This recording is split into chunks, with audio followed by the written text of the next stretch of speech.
ગુજરાતના વધુ બે લોકગાયકો વિવાદમાં આવ્યા છે। સાગર પટેલ અને કાજલ મહેરિયા વચ્ચે વિવાદ થયો। સાગર પટેલે કાજલ મહેરિયા પર આક્ષેપો લગાવ્યા।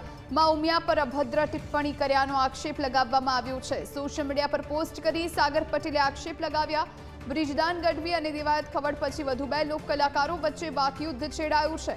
કલાકારોના વિવાદથી ચાહકોમાં અનેક પ્રકારની ચર્ચા થઈ રહી છે।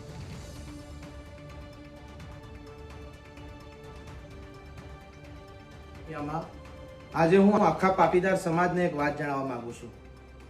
આજે હું દ્વારકા ખાતે એક કલાકારોનું અહીંયા સંમેલન હતું, જેમાં દરેક શ્રેષ્ઠ કલાકારોનું સન્માન કરવામાં આવે। આજે હું અહીંયા આવેલો ત્યારે હું જ્યારે સ્ટેજ ઉપર ગયો ત્યાં એક કોક કલાકાર કાજલબેન મહેરિયા કરીને એનું નામ છે, એમને મારે ખૂબ કંઈ પરિચય નથી। કોક વાર કદાચ કોઈ સ્ટેજ ઉપર આપણે મળ્યા છીએ, પણ અંગત મારે એમને કોઈ પરિચય નથી।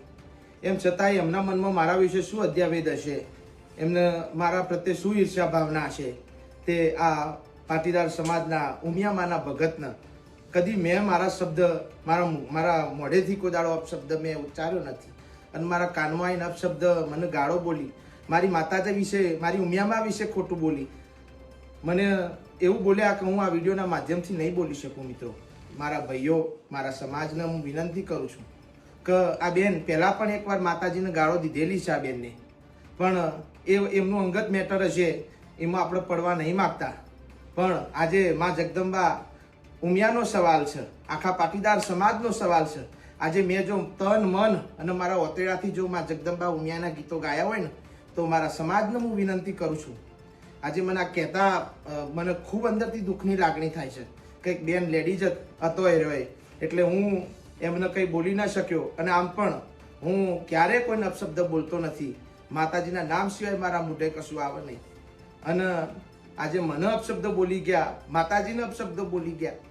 હવે એમના મનમાં શું હશે એ તો મને ખબર નથી। હું ક્યારેય એમને મળ્યો નહીં, એમને મારા ફોન ઉપર કે ફોન નંબર કે કશું આપણી એમને મારો કોઈ કોન્ટેક્ટ જ નથી। પણ મિત્રો, આજે હું તમને કહું છું કે આવા બેન કે જે આપણા સમાજનો ઉમિયા માતા